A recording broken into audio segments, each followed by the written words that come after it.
And so after 3 months of almost everybody being locked down, George Floyd happens. And I remember I saw the 3rd precinct burning on my phone in Minneapolis. And everyone says, Andrew, you have to go cover this. And I'm somebody, like I said, police violence has been close to my heart since I was a kid. And my first thought is, I can't do that. I'm a comedic reporter. I can't go to Minneapolis and cover this. It'll be the end of my career. And I had a friend named Lacey who I went to college with. And she told me, she was like, bro, this is your chance for you to do something serious. You can actually create a meaningful piece of reporting like you always wanted to before Quarter Confessions.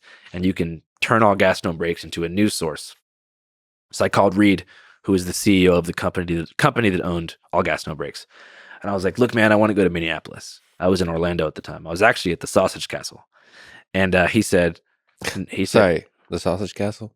Yeah, the Juggalo Mansion. Oh, right. Yeah. It's called the Sausage Castle. So I'm watching Minneapolis unfold on Lake Street where it was burning. And I got to the Orlando airport and I booked a flight I booked it on my own card. I didn't consult my boss or anything. And I was sitting in my seat on the flight. And he straight up told me, he's like, if you fuck this up and this destroys the brand, we're getting a different host.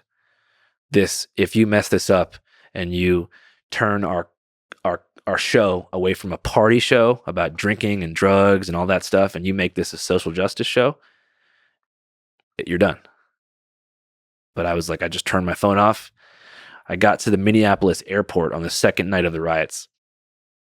And when I got to the airport, there was National Guardsmen in the airport. And it was like a Call of Duty mission, and the one in the airport. And on the speaker, they say, if you're arriving here right now, you are not permitted to go anywhere outside of the airport. National Guardsmen will escort you to your Uber or to your car. They're going to take a picture of your ID. They're going to figure out where you're going. You are not permitted to go outside tonight. And so Lacey picks me up. There's 2 people in the back, 2 of her homegirls wearing like shiesty masks. I'm like, what are we doing? Where are we going? And she goes, we're going to go film the riot. We're going to Lake Street. And so we drive down there. Kmart is burning. Target is burning. Everything is on fire. She has the Sony A7. She gives me a microphone and she's like, go talk to that guy. And that was a guy with a Molotov cocktail in his hand who had just burned Kmart down. And so I go, what should I ask him? She goes, what's on your mind? So I walk up to him and I'm like, what's on your mind?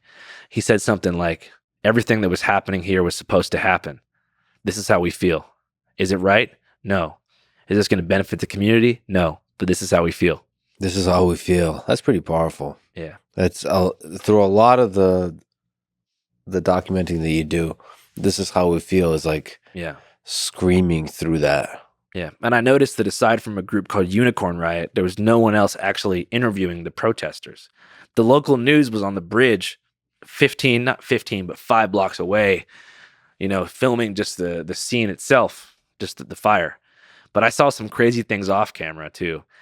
So there was kind of 2 groups there. There was like the anarchists, more mobilized protesters. And then there was just mostly African-American community members who were just pissed, who had nothing to do with the organized resistance. And they were all kind of joining forces to riot. And there was this anarchist kid who ran up to White Castle with like a Molotov cocktail. And he was about to throw it at White Castle. And this black dude ran up to him and grabbed his arm. And he's like, we fuck with White Castle. And I was like, what? And so you see, if you go on Lake Street, every business is burned. Yeah. White Castle remains. I also saw these dudes rip this ATM out of a bank and hit it with sledgehammers. They were a group of friends hitting it with sledgehammers, right? They're hitting it with sledgehammers. Boom. All of a sudden, money starts spraying out of the ATM. Like, I've never seen some shit like this, like pouring out of it. And then this group of friends who were just united in getting it open start fighting each other for the money as it's flying out of it.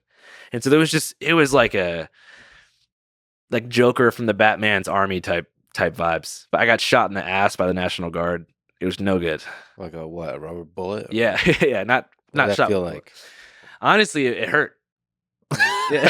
It hurt. I'm not sure what I was expecting as an answer to that question. Yeah, but I liked it. It was good. Yeah. And then after that, I posted the video and it was very well received, and that was the pivotal point where I realized that everything was going to change.